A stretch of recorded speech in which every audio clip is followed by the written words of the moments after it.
Yo, NBA fans! Grabe, ito pala ang pinakamalakas na duo ngayon sa NBA. Sobrang dominating, kaya pala number 2 ang Lakers ngayon sa West. Napakatindi, binubuhat si LeBron James. Tuwang-tuwa naman ang King. Pag-usapan natin yan, kaya wag na natin patagalin pa. Tara na, let's go!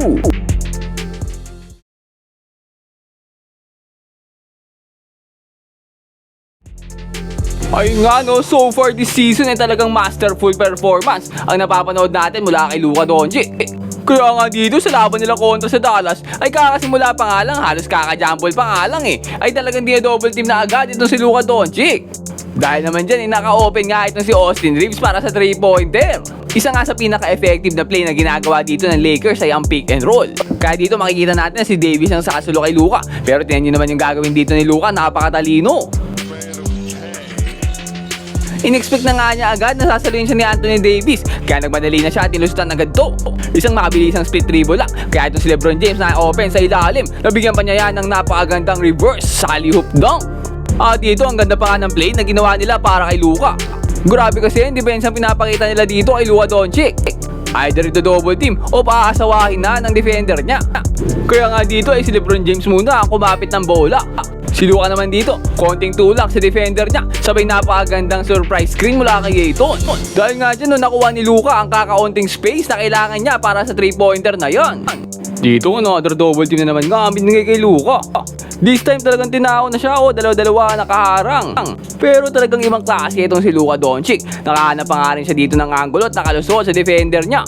Kaso pagdating niya sa ilalim, may nakabang pa rin sa kanyang defender.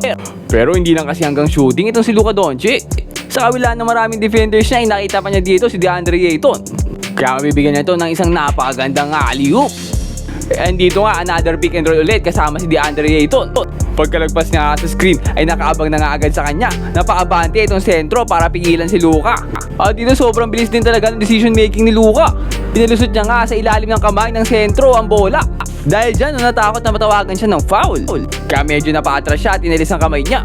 Samantalang ito naman si Luka ay libreng-libre na sa ilalim. Wala na kasing sentro sa ilalim Easy layup tuloy.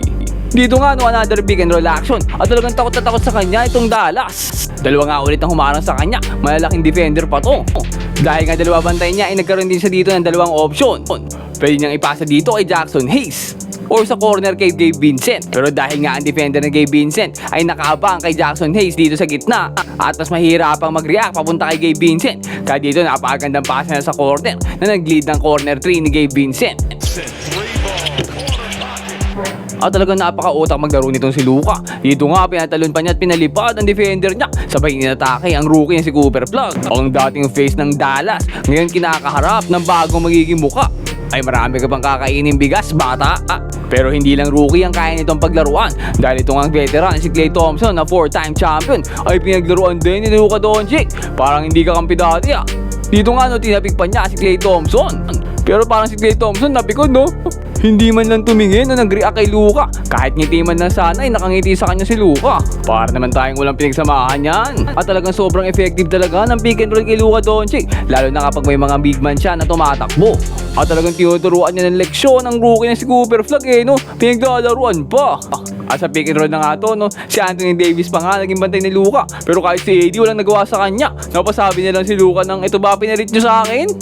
At ibang klase rin talaga ito si Luka Doncic kapag nag-iinit na. Dito nga sobrang higpit na ng bantay niya pero naipasok pa niya yung 3-pointer na yun. Napakagalingan Pero ito nga, another pick and roll na naman kay Luka and Ayton. Dahil nga naiwan si AD dito kay Luka Doncic, ay pwedeng mag-roll sa ilalim itong si DeAndre Ayton. Kaso makikita natin dito na si Cooper Flag pala ay mag-rotate papunta sa ilalim. Nakarotate din agad dito si Ryan Nembhard papunta kay Ayton. Pero dahil nga napareact itong si Cooper Flag kay Ayton, na-open naman sa corner 3 itong si Rui Hachimura. Kaya ang bilis talaga ng mata nito si Luka Doncic. Grabe rin itong si Luka, hindi lang scoring. Kahit yung presence pa lang niya ay enough na para makapagbigay ng space sa mga kampi niya. Kaya easy 3-pointer lang para kay Hachimura sa play na yon. Same thing nga ulit gagawin nila dito pagkatapos ng pick and roll. Ay ipepeke ng pasa kay Ayton itong si Luka Doncic. Ayun pala ay kay Lebron sa kabilang side, ipapasa ang bola. Ang hirap bantayan pick and roll pa lang ginagawa ni Luka dyan. Pero sobrang daming variations na nagawa niya Pero actually kahit nga walang pick and roll, kayang-kaya niya pa rin lumusot Ang dalas lang talaga niya ma-double team. Kasi sobrang skill niya talaga. Tingnan nyo dito, kahit na double team na, nakakalusot pa nga din siya sa defenders.